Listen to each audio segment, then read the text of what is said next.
नमस्कार, मी नितीन सातावकर.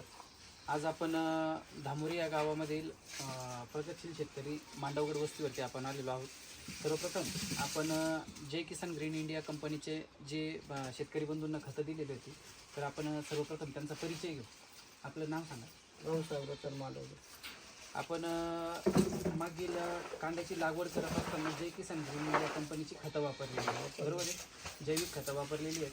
त्याच्यामध्ये आपण bio potash, bio NPK, silicon, त्याचप्रमाणे बोन मिल पावडर आणि बायो पॉवर 6G असं आपण 5 बॅगांचं किट दिलेलं होतं आपण. अगदी बरोबर. तर किती एकर क्षेत्रासाठी आपण हे किट घेतलेलं होतं? 4 एकर. 4 एकरसाठी आपण हे संपूर्ण जवळजवळ आपण तुम्हाला 20 बॅगांचं खत दिलेलं होतं.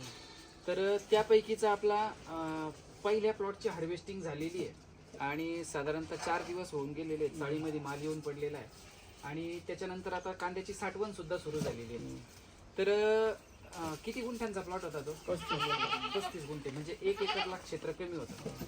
तर किती ट्रिप कांदे निघाले आता आपले?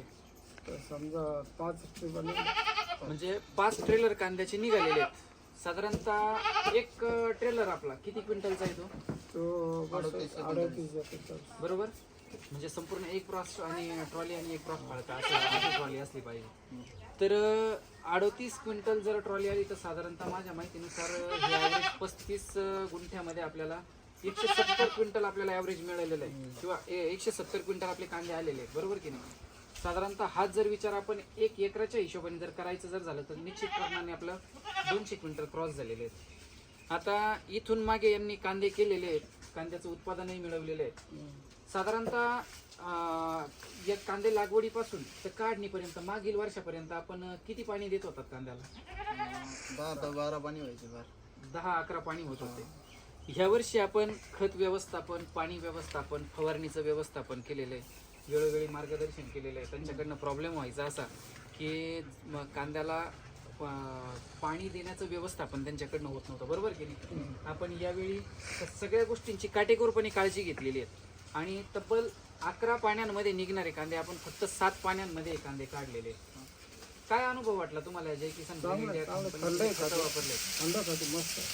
पाण्यावर येत नाही, पाण्यावर येत नाही आणि उत्पादनामध्ये वाढ झाली का? वाढ झाली. गारवा जास्त मागच्या वर्षी तुम्ही कांद्याचं पीक घेतलेलं आहे.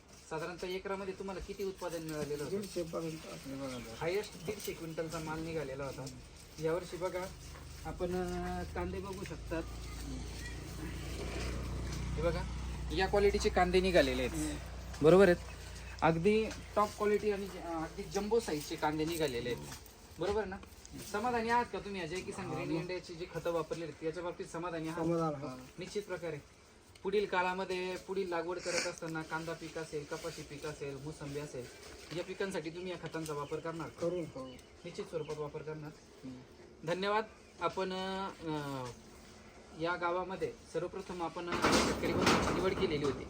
तर त्यापैकीचे एक शेतकरी म्हणजे अगदी प्रगतशील शेतकरी आहेत. शेतीमध्ये मोसंबी असेल, ऊस असेल, त्याचप्रमाणे टोमॅटो असतील, या सर्व पिकांची ती लागवड करतात आणि पुढील काळासाठी या सर्व पिकांना आपण ही खतं वापरणार आहात, बरोबर ना. धन्यवाद.